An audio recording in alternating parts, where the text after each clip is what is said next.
ಹೊರಗಡೆಗೆ ಹೋಗ್ಬೇಕು ಅಂತ ರೆಡಿ ಆಗ್ತಾ ಇದ್ವಿ. ಅಷ್ಟರಲ್ಲೇ ಭರ್ಜರಿಯಾಗಿ ಮಳೆ ಶುರು ಆಗೋಯ್ತು. ಇಲ್ಲಿ ಮೇಡಮ್ ಅವರು ನಂದು ಅವರದ್ದು ಇಬ್ಬರದ್ದು ಛತ್ರಿ ಹಿಡ್ಕೊಂಡು ಮಳೆ ಶುರು ಆಗ್ಬಿಟ್ಟು ಇವಾಗ ಎಲ್ಲಿಗೂ ಹೋಗದೆ ಆದಂಥ ಪರಿಸ್ಥಿತಿ ಆಗೋಯ್ತು. ಈಗ ಈ ಜಾಗದಲ್ಲಿ ಆಲಯ ಕಟ್ಟಿ ಮನೆ ದೇವರಾಗಿ ಪೂಜೆ ಮಾಡ್ಕೊಂಡು ಬಂದರು. ವಿಂಡೋಸ್ ಕಂಪ್ಯೂಟರ್ಗಳನ್ನು ಯೂಸ್ ಮಾಡಿದವರಿಗೆ ಗೊತ್ತಿರುತ್ತೆ. ವಿಂಡೋಸ್ XP ವಾಲ್ಪೇಪರು ಹಾಗೇ ಇದೆ.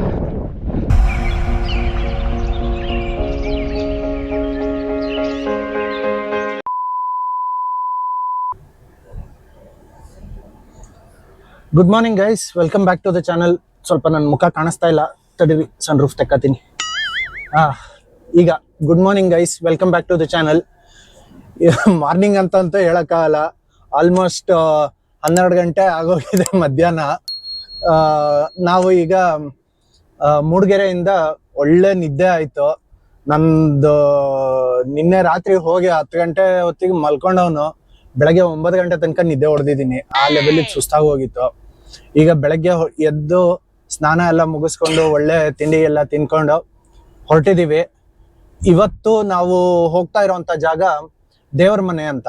ಅಲ್ಲಿ ಒಂದು ಒಳ್ಳೆ ವ್ಯೂ ಪಾಯಿಂಟ್ ಇದೆ, ಜೊತೆಗೆ ಯಾವುದೋ ಒಂದು ಭೈರವೇಶ್ವರಂದು ದೇವಸ್ಥಾನ ಕೂಡ ಇದೆ. ಅಲ್ಲಿಗೆ ಹೋಗ್ತಾ ಇದ್ದೀವಿ. ಬನ್ನಿ, ನೀವು ನಮ್ಮ ಜೊತೆಗೆ ನಮ್ಮ ಜರ್ನಿಯನ್ನ ನೋಡಿ. ಇದರ ಬಗ್ಗೆ ನಾನು ಏನೇ ಇನ್ಫಾರ್ಮೇಶನ್ ಇದ್ರು ಕಂಪ್ಲೀಟ್ ಆಗಿ ನಾನು ಈ ವಿಡಿಯೋದಲ್ಲಿ ತೋರಿಸ್ತೀನಂತೆ. ಅದನ್ನ ನೀವು ಇನ್ಫಾರ್ಮೇಶನ್ ತಗೊಳ್ಳಿ. ಈ ಕಡೆ ಧರ್ಮಸ್ಥಳ, ಶೃಂಗೇರಿ, ಹೊರನಾಡು ಆ ಸೈಡ್ ನೀವು ಯಾರಾದ್ರೂ ಬರ್ತಾ ಇದ್ರೆ, ಚಾರ್ಮಡಿ ಘಾಟ್ ಮೇಲೆ ಎಸ್ಪೆಷಲಿ ಈ ಕಡೆ ದೇವ್ರ ಮನೆ ಕಡೆಗೆ ನೀವು ಹೋಗಿ ಬರಬಹುದು. ಒಂದು ಒಳ್ಳೆ ಜಾಗ. ಅದ್ರ ಬಗ್ಗೆ ಪೂರ್ತಿಯಾದಂತಹ ಡೀಟೇಲ್ಸ್ ಅನ್ನ ಈ ವಿಡಿಯೋದಲ್ಲಿ ಕೊಡ್ತೀನಂತೆ. ಬನ್ನಿ ಮುಂದುವರ್ಸೋಣ.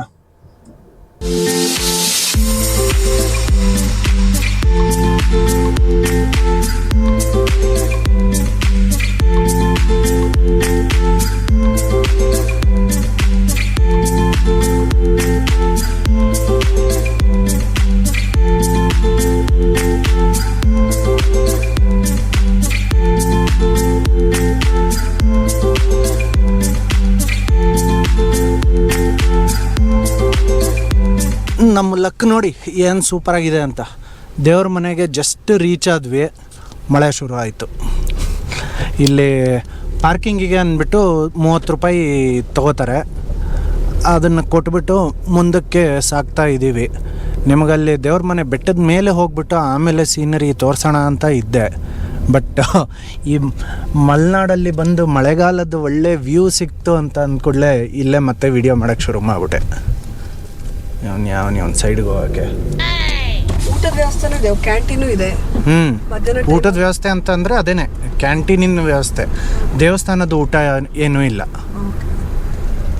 ಎಷ್ಟು ಜನ ಟೂರಿಸ್ಟ್ ಇದ್ದಾರೆ ನೋಡು. ಅತಿಯಾಗಿ ಈಗ ಸುಮಾರು ಫೇಮಸ್ ಆಯ್ತಲ್ಲ. ಯಾರು ಡಾಕ್ಟರ್ ಬ್ರೋ ಬಂದು ಹೋದ್ಮೇಲೆ ಫುಲ್ಲು ಫೇಮಸ್ ಆಗೋಗಿದೆ. ನಾವಿಲ್ಲೇ ಹಾಕ್ಬಿಟ್ರಾಯ್ತು ಪಾರ್ಕಿಂಗಿಗೇನೆ ample amount of parking space ಇದೆ. ನೀ ಕೆಳಗೆ ನೋಡು, ಹೋಗ್ಬೋದು. ಡೌನ್ ಇದೆ. ಸೂಪರ್. ಹೊರಗಡೆಗೆ ಹೋಗ್ಬೇಕು ಅಂತ ರೆಡಿ ಆಗ್ತಾ ಇದ್ವಿ. ಅಷ್ಟರಲ್ಲೇ ಭರ್ಜರಿಯಾಗಿ ಮಳೆ ಶುರು ಆಗೋಯ್ತು. ಇಲ್ಲಿ ಮೇಡಮ್ ಅವರು ನಂದು ಅವರದ್ದು ಇಬ್ಬರದ್ದು ಛತ್ರಿ ಹಿಡ್ಕೊಂಡು ಫುಲ್ಲು ಸೂಪರಾಗಿ ನೋಡಿ ಯಾವ ಲೆವೆಲ್ಲಿಗೆ ಹೊಡಿತಾ ಇದೆ ಮಳೆ ಅಂತ. ಆಹಾ, ಏನು ಮೇಡಮ್ ಹೆಂಗಿತ್ತು ಮಳೆ? ನಿಂತೋಯ್ತಾ? ನಿಂತು ಹೋಯ್ತು. ನಾನಂತೂ ಎಂಜಾಯ್ ಮಾಡಿದೆಪ್ಪ. ಎಂಜಾಯ್ ಮಾಡಿದ್ದು ಕಾಣಿಸ್ತಾ ಇತ್ತು, ರೆಕಾರ್ಡ್ ಮಾಡ್ಕೊಂಡಿದ್ದೀನಿ.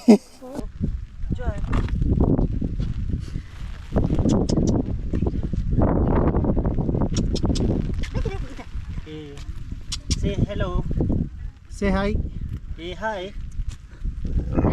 Oh, no.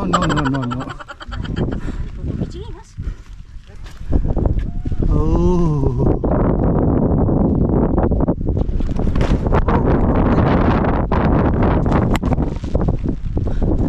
ಕಿತ್ಕೊಂಡೋಯ್ತು. Oh no.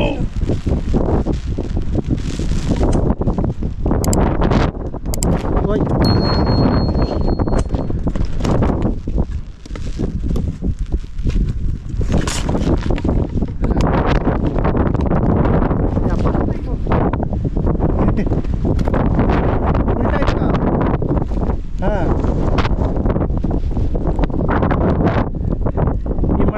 ಅದೇ ಅನಿಸುತ್ತೆ.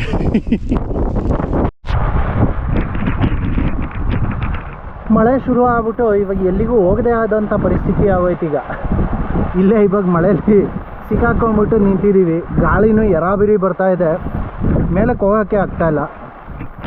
ನೋಡಿ ಮೇಡಮ್ ಅವರು ಹಿಂಗೆ ನಿಂತ್ಕೊಂಡಿದ್ದಾರೆ, ನಾನು ಈ ಲೆವೆಲ್ಲಿಗೆ.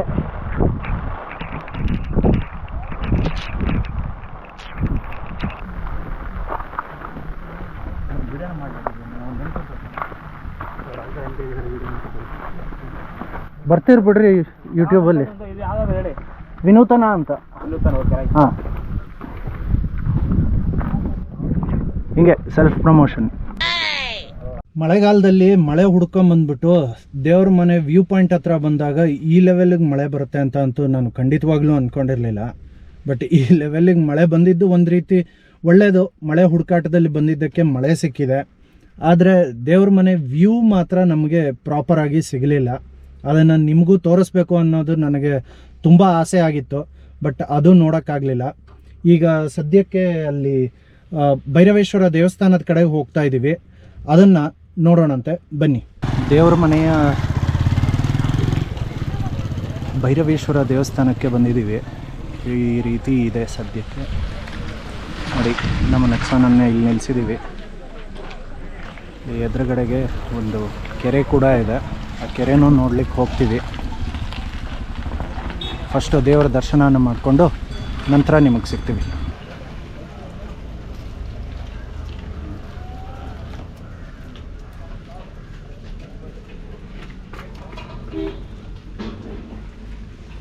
ಇಲ್ಲಿಯ ಪುರೋಹಿತರು ಇವರು ಹತ್ರ ಇಲ್ಲಿಯ ಸ್ಥಳ ಪುರಾಣ ಏನು ಅಂತ ತಿಳ್ಕೊಳ್ಳೋಣ ಅಂತ. ಮತ್ತಿದ್ರವರ ಮಹಾಕಾಯ ಕಲ್ಪ ಅಂತ ಏನು ವಸ್ತು ವರೆಸಿ ಮೊದಲಿಗೆ ಕಾಲಭೈರವನಿಗೆ ವಂದಿಸುತ್ತಾ, ಈ ಸ್ಥಳ ಮಹಿಮೆಂದರೆ ಹಿಂದೆ ಇದು ಭಾರಿ ಬೆಟ್ಟ ಪುಟ್ಟ ಬೆಂಗಾಡು ಅರಣ್ಯ ಪ್ರದೇಶವಾಗಿತ್ತು. ಯಾಕಂದರೆ ಇದು ಗ್ರಾಮ ಗುತ್ತಿ ಗ್ರಾಮದಿಂದ 5 ಕಿಲೋಮೀಟರ್ ಮೇಲ್ಗಡೆ ಗುಡ್ಡದಲ್ಲಿದೆ ದೇವಸ್ಥಾನ. ಒಂದು ಮಾತ್ರ ಜನಸಂಖ್ಯೆ ಯಾರೂ ಇರಲಿಲ್ಲ. ಆ ಕಾಲದಲ್ಲಿ ಭೂಲೋಕದಲ್ಲಿ ಅಕ್ಷಾಮಡಾಮರ ಉಂಟಾಗಿತ್ತಂತೆ. ಜನಗಳೆಲ್ಲ ಆಹಾಕಾರ ಪಂಚಿದ್ರಲ್ಲಿ. ಆ ಕಾಲದಲ್ಲಿ ಶಿವ ಬಸವನಿಗೆ ಹೇಳಿದಂತೆ, ನಂದಿ ನೀನು ಭೂಲೋಕಕ್ಕೆ ಹೋಗ್ದ, ಭೂಲೋಕದಲ್ಲಿ ಅತಿವೃಷ್ಟಿ ಅನಾವೃಷ್ಟಿ ಉಂಟು, ನನಗೆ ವಿಷಯ ಗೊತ್ತಾಗಿಲ್ಲ, ನೀನು ತಕ್ಷಣ ಹೋಗಿ ನೋಡಿಕೊಂಡು ಬಾ ಅಂತೇಳಿ ಬಸವನಿಗೆ ಹೇಳಿದ್ನು.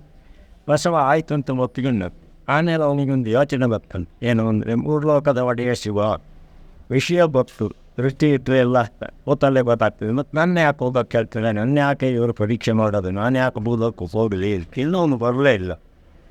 ನಂತರ ಕಾಲಗಳ ಮೇಲೆ ಶಿವ ಕೇಳಿದ್ಮಂತೆ ನಂದಿ ಭೂಲೋಕಕ್ಕೆ ಕೇಳಿದ್ರೆ ಹೋಗಿದ್ದೇ ಇಲ್ವಾ, ನೀನು ಏನು ಹೇಳಲೇ ಯಾರು. ಆಗ ನಂದಿ ನಮ್ಮ ಅರ್ಥಕ್ಕೆ ಎಷ್ಟು ಭಾರಿ ಚೆನ್ನಾಗಿದ್ದಾರೆ, ಮಳೆ ಬೆಳೆ ಚೆನ್ನಾಗಾಗ್ತದೆ, ಇವಾಗ ಸುಖವಾಗಿ ಬಾಳ್ತೇನೆ ಮನಸ್ಕೊಂಡು ಸುಳ್ಳು ಹೇಳಬೇಕು ನಾವು.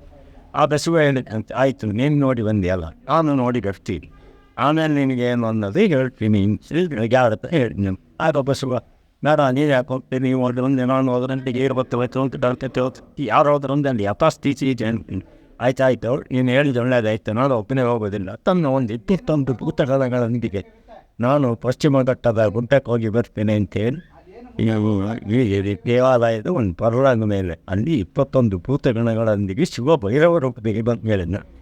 ಆಗಿದ್ದಂತಹ ಚೋಳ ದೊರೆ ಬಲ್ಲಾಳ ಅನ್ನೋರು ದೇವರನ್ನು ದೇವತೆಗಳು ಹೇಳಿದ್ದೀನಿ, ಇತಿ ಪುಣ್ಯ ಭೂಮಿ, ಈ ಭೂಮಿಯಲ್ಲಿ ನಾನು ಒಂದು ಆಲಯ ಕಟ್ಟಬೇಕು, ಶಿಲ್ಪಿ ಕರ್ಕೊಂಡ್ಬಂದು ಸ್ವಲ್ಪ ಕೆಳಭಾಗ ತೋರಿಸಿದ ವಾಸ್ತವಿಕ ಮೂಲವಾದ ಭೂಮಿ ಅಂತೇಳಿ ಈ ಜಾಗದಲ್ಲಿ ಆಲಯ ಕಟ್ಟಿ ಮನೆ ದೇವರಾಗಿ ಪೂಜೆ ಮಾಡ್ಕೊಂಡು ಬಂದರು. ಆನಂತರ ಶಿವ ಕೈಲಾಸಕ್ಕೆ ಬಸವನಿಗೆ ಶಾಪ ಕೊಡ್ತಾನೆ, ನೀನು ಸುಳ್ಳು ಹೇಳಿ, ಭೂಲೋಕದಲ್ಲಿ ಮನುಷ್ಯರು ಅವರ ಸಣ್ಣ ಹೊಟ್ಟೆ ತುಂಬಿಸೋಕ್ಕಾಗಿ ಭೂಮಿಯಲ್ಲಿ ಬೆಳೆ ಬೆಳೆಯೋಕ್ಕಾಗಿ ಆ ಬೆಟ್ಟ ಗುಡ್ಡದಲ್ಲಿ ಉಳಿಬೆ ಮಾಡ್ತಾರೆ. ಮಳೆ ಇಲ್ಲ, ಧೂಳು, ಆ ಧೂಳಲ್ಲಿ 2 ಜನ ಬಟ್ಟೆ ಬಿಚ್ಚಿಕೊಂಡಿದ್ದಾನೆ, ಹೆಗರ ಮೇಲೆ ಪಡಿಗೆ ಇಟ್ಕೊಂಡಿದ್ದೀರಿ, ಒಪ್ಪ ಮುಂದುವರೆದು ಹಿಡಿತಾನೆ, ಮುಂದೆಳೆಯ ದೃಶ್ಯ ನೋಡಬಾರ್ದು, ನೀನು ಸುಳ್ಳು ಹೇಳಿದ್ದಕ್ಕೆ ಮನಸ್ಸಿನ ಬದಲಿಗೆ ಉಳಮೆಗೆ ನೆರವಾಗುವಂತ ಶಾಪ ಕೊಟ್ಟು ಅವತ್ತಿನಿಂದ ಮನುಷ್ಯರು ಎತ್ತನಿಂದ ಶಿವನ ಎತ್ತಿನಿಂದ ನಾವೇ ಯಾಕೆ ಅಣಿಬೇಕು ಅಂತೇಳಿ ಎತ್ತಿನ ಉಪಯೋಗಿಸಿ ಉಳುಮೆ ಮಾಡೋಣ. ಆಮೇಲೆ ಏನಿಗೆ ಶಿವ ಬಂದ ದೇವಸ್ಥಾನ ರಾಜರ ಆಲಯ ಕಟ್ಟಿ ದೇವರು ಹೇಳ್ತಿದ್ದೀನಿ, ದೇವರಮನೆ ಅಂತ ಪ್ರಸಿದ್ಧಿ ಆಗಲಿ ಅಂತ ದೇವರಮನೆ ಅಂತ ಹೆಸರು ದೇವಸ್ಥಾನಕ್ಕೆ ಭೈರವನ್ನ ಸ್ಥಾಪನೆ ಮಾಡಿ ಬಂಡೆನ ನಿತೆಗೆ ಹಿಂದೆ ಶಿವಗಿರದ ರೂಪ ಬಂಡೆ ಮೇಲೆ ಸ್ಕೆಚ್ ಹಾಕಿದ್ದಾರೆ. ಯಾಕಂದರೆ ಒಂದು ಮನೆ ಕಟ್ಟಬೇಕಂದ್ರೆ ಇಂಜಿನಿಯರ್ ಪ್ಲಾನ್ ಮಾಡ್ತಾರೆ. ಅದೇ ರೀತಿ ಈ ಶಿವ ಅವನ ವಿಗ್ರಹ ಮಾಡಬೇಕಾದ್ರೆ ಆ ರೂಪ ಹೆಂಗಿತ್ತು ನೋಡಿ ಹೆಂಗಿತ್ತು ಅಂತ ಹೇಳಿ ಆ ಬಂಡೆ ಮೇಲೆ ಕೆತ್ತಿದ್ದಾರೆ ತೋರಿಸ್ತಿದ್ದೆ. ಹಾಂ, ಎಲ್ಲಿ ಹಿಂದೆ ಇದೆಯಾ? ಹಾಂ, ಅನಂತರ ರಾಜರ ಮನೆ ದೇವರಾಗಿ ಪೂಜಾ ಮಾಡ್ಕೊಂಡು ಬಂದಿದ್ದು. ರಾಜರ ನಂತರ ಪ್ರಜೆಗಳಿಗೆ ಅಂದು ಮನೆ ದೇವರು. ಈ ಸಾಮಾನ್ಯ ನಮ್ಮ ಮೈಸೂರು ಪ್ರಾಂತ್ಯದಿಂದ ಹೀಗೆ ಹಾಸನ ಜಿಲ್ಲೆ, ಚಿಕ್ಕಮಗಳೂರು ಜಿಲ್ಲೆ, ದಕ್ಷಿಣ ಕನ್ನಡ ಜಿಲ್ಲೆ ಕೆಲವು ಭಾಗಕ್ಕೆಲ್ಲ ಮನೆ ದೇವರು ಇದು. ಅದನ್ನು ಸಂಪತ್ತಿ ಸೇವೆ ಅದಕ್ಕೆ ಪೂಜೆ ಮಾಡಿ ನೋಡ್ತೀವಿ. ತುಂಬ ಧನ್ಯವಾದ.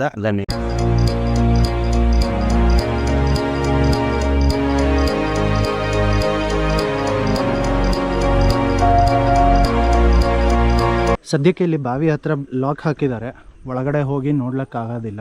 ಕೆರೆಯ ವರ್ತನೆ ಬೇರೆ ಇರುತ್ತೆ, ಈ ಬಾವಿಯ ವರ್ತನೆ ಬೇರೆ ಇದೆ. ಸೊ ಈ ಬಾವಿಯಲ್ಲಿ ನೀರನ್ನು ಸೇದಿಕೊಂಡು ಇಲ್ಲಿಯ ಕಾಲಭೈರವೇಶ್ವರನಿಗೆ ಅಭಿಷೇಕನ ಮಾಡ್ತಾರೆ. ಇಲ್ಲಿ ರಿಲೀಸ್ ಪಾರ್ಕ್ ಬ್ರೇಕ್ ಅಂತಿದೆ. ಪಾರ್ಕಿಂಗ್ ಬ್ರೇಕೇನೆ ಡಿಸೇಬಲ್ ಮಾಡಿರಲಿಲ್ಲ, ಹಾಗೆ ಹೊರಟ್ಬಿಟ್ಟಿದ್ದೆ. ಬಟ್ ಓಕೆ, ಇಂಥವೆಲ್ಲ ಆಗ್ತವೆ ಒಂದೊಂದು ಸಲ ಮಿಸ್ಟೇಕು. ಈಗ ಇನ್ನೊಂದು ಸಲ ದೇವ್ರ ಮನೆ ವ್ಯೂ ಪಾಯಿಂಟನ್ನು ನೋಡೋದಕ್ಕೆ ಅಂದ್ಬಿಟ್ಟು ಅಟೆಂಪ್ಟ್ ಮಾಡೋಕ್ಕೆ ಹೋಗ್ತಾ ಇದ್ದೀವಿ. ಮಳೆ ಬರಲಿಲ್ಲ ಅಂತ ಅಂದರೆ ಮತ್ತೆ ಮೇಲ್ಗಡೆಗೆ ಹೋಗಿ ನಿಮಗೂ ವ್ಯೂ ಪಾಯಿಂಟ್ಸನ್ನು ತೋರಿಸ್ತೀವಂತೆ. ಬನ್ನಿ ಹೋಗೋಣ. ಮತ್ತು ಮೋಡ ಆಗ್ತಾ ಬಂತು ರೋಡಲ್ಲಿ, ಇಲ್ಲೇನೋ ಕ್ಲಿಯರ್ ಆಗಿದೆ. ಅಲ್ಲಿ ಮೇಲೆ ನೋಡು, ಹಾಂ, ಹೋಗೋ ತನಕ ಮತ್ತೆ ಮಳೆ ಶುರು ಆದರೆ ಕಷ್ಟ. ಅದೇ ಅಟೆಂಪ್ಟ್ ಮಾಡೋಣ, ಸಿಕ್ಕಿದರೆ ಒಳ್ಳೆಯದು, ಸಿಗದೇ ಇದ್ದರೆ ಇನ್ನೊಂದು, ಏನು ಮಾಡೋಕ್ಕಾಗಲ್ಲ. ಸೆಕೆಂಡ್ ಅಟೆಂಪ್ಟ್ ಟು ಕ್ಲೈಂಬ್ ದೇವ್ರ ಮನೆ ಬೆಟ್ಟ. ಈಗ ಇನ್ನೊಂದು ಕಡೆಗೆ ಬರ್ತಾಯಿದ್ದೀವಿ. ಆವಾಗಲೇ ಆ ಸೈಡ್ ಹೋಗಿದ್ವಿ, ಮಳೆ ಬಂದ ಇದಾಗಿತ್ತು. ಈಗ ಈ ಕಡೆ ಹತ್ತುತ್ತಾ ಇದ್ದೀವಿ. ನೋಡುವ ಎಷ್ಟು ದೂರ ಹತ್ತಕ್ಕಾಗತ್ತೆ ಅಂದ್ಬಿಟ್ಟು.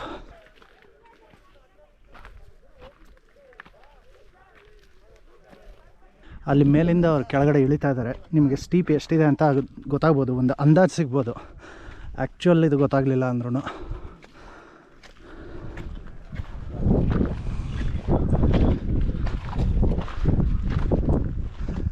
ಬನ್ನಿ ಈಗ ಈ ಬೆಟ್ಟನ ಹತ್ತಣಂತೆ. ಹಾಂ, ನಾವು ಎಷ್ಟು ದೂರ ಅಂತ ಮೇಲೆ ಹತ್ತು ಬಂದಾಯಿತು. ಅಲ್ಲಿ ನಮ್ಮ ನೆಕ್ಸಾನ್ ನಿಂತಿದೆ, ಇಲ್ಲಿ ನಮ್ಮ ಮೇಡಮ್ ಅವ್ರು ಇದ್ದಾರೆ. ಹೆಂಗೆ ಹತ್ತಾರೆ ನೋಡೋಣ. ಮೇಡಮ್ ಬೇಗ ಬನ್ನಿ, ಹತ್ತಣ ಇನ್ನೂ ಮೇಲೆ. ಹಾಂ, ಇಲ್ಲ ಆರಾಮಾಗಿದೆ, ಬರ್ಬೋದು ಬಾ. ಅಂತ ಏನು ಸ್ಟೀಪ್ ಇಲ್ಲ, ಆರಾಮಾಗಿ 5 ನಿಮಿಷದ ಒಳಗಡೆ ಹತ್ಬಿಡ್ಬೋದು. Wow,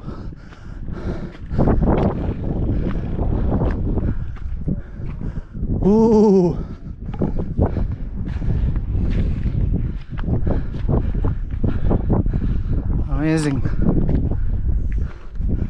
amazing.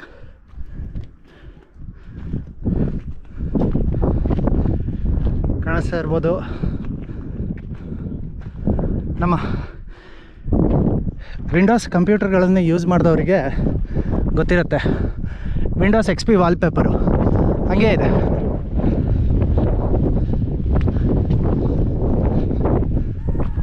ಅರೆ ವಾ,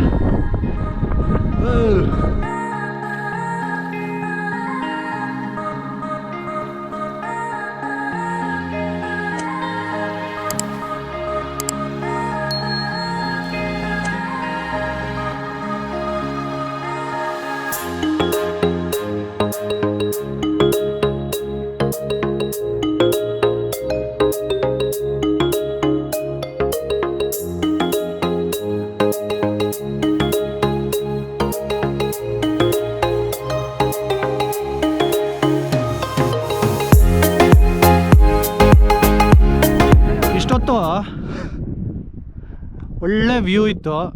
ಈಗ ನೋಡಿ ಯಾವ ಲೆವೆಲಿಗೆ ಹೆಂಗಾಗೋಯ್ತು ಅಂತ.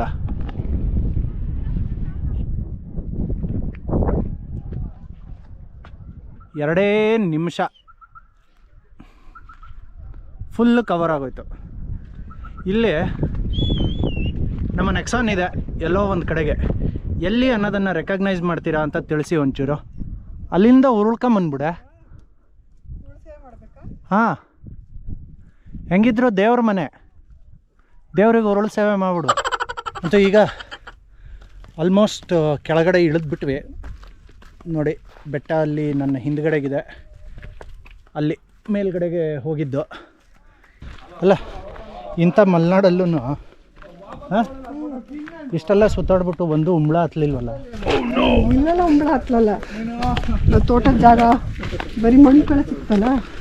ಯಾಕೆ ಇಲ್ಲಿ ಮಣ್ಣಿಲ್ವಾ? ದೇವ್ರ ಮನೆ ಹೇಗಿತ್ತು? ವ್ಯೂ ಪಾಯಿಂಟ್ ಎಲ್ಲ ಚೆನ್ನಾಗಿತ್ತು ಅಂತ ಅನ್ಸುತ್ತೆ. ಚೆನ್ನಾಗಿದ್ರೆ ಒಂದು ಲೈಕು ಮತ್ತೆ ನಿಮ್ಮ ಫ್ಯಾಮಿಲಿ ಫ್ರೆಂಡ್ಸ್ ಜೊತೆಗೆ ಶೇರ್ ಮಾಡಿ. ಈಗ ಮುಂದಿನ ಲೊಕೇಶನ್ಗೆ ಹೋಗ್ತಾ ಇದೀವಿ. ಎಲ್ಲಿಗೆ ಹೋಗ್ತೀವಿ, ಯಾವ ಕಡೆ ಹೋಗ್ತೀವಿ, ಅಲ್ಲಿ ಡಿಸ್ಟೆನ್ಸ್ ಏನಿದೆ ಎಲ್ಲದನ್ನು ಪೂರ್ತಿಯಾಗಿ ನಾನು ಡೀಟೇಲ್ಸ್ ಅನ್ನ ನಾನು ವಿಡಿಯೋದಲ್ಲಿ ಕೊಡ್ತೀನಿ. ಹಾಗೆ ಈ ದೇವರ ಮನೆದ್ರದ್ದು ಲೊಕೇಶನ್ ಕೂಡ ನಾನು ಡಿಸ್ಕ್ರಿಪ್ಷನ್ ಬಾಕ್ಸ್ ಅಲ್ಲಿ ಕೊಟ್ಟಿರ್ತೀನಿ. ನೀವು ಈ ಕಡೆಗೆ ಬರೋರಿದ್ರೆ ಇಲ್ಲಿ ನಿಮಗೆ ಕ್ಲೀನ್ ಆಗಿ ಗೂಗಲ್ ಮ್ಯಾಪ್ ಅಲ್ಲಿ ನೇವಿಗೇಟ್ ಮಾಡ್ಕೊಂಡು ಇಲ್ಲಿಗೆ ಬಂದ್ಬಿಡ್ಬೋದು. ಹಾಗೆ ನೀವು ಇಲ್ಲಿ ದೇವ್ರ ಮನೆ ಹತ್ರ ಬಂದ್ರಿ ಅಂತ ಅಂದ್ರೆ ದೇವಸ್ಥಾನದ ಪಕ್ಕದಲ್ಲೇನೆ ಒಂದ್ 2 ಹೋಟೆಲ್ಗಳಿದೆ. ಮಧ್ಯಾಹ್ನ ಊಟಕ್ಕೆ ತಿಂಡಿಗೆ ಯಾವುದಕ್ಕೂ ನಿಮಗೆ ಇಲ್ಲಿ ತೊಂದರೆ ಆಗೋದಿಲ್ಲ. ಇಷ್ಟೇ ಹೇಳ್ತಾ ನಾವು ಮುಂದಿನ ವಿಡಿಯೋದಲ್ಲಿ ನಮ್ಮ ನೆಕ್ಸ್ಟ್ ಲೊಕೇಶನ್ ಅನ್ನ ತೋರಿಸ್ತೀವಂತೆ. ಅಲ್ಲಿಯವರೆಗೆ ಧನ್ಯವಾದ.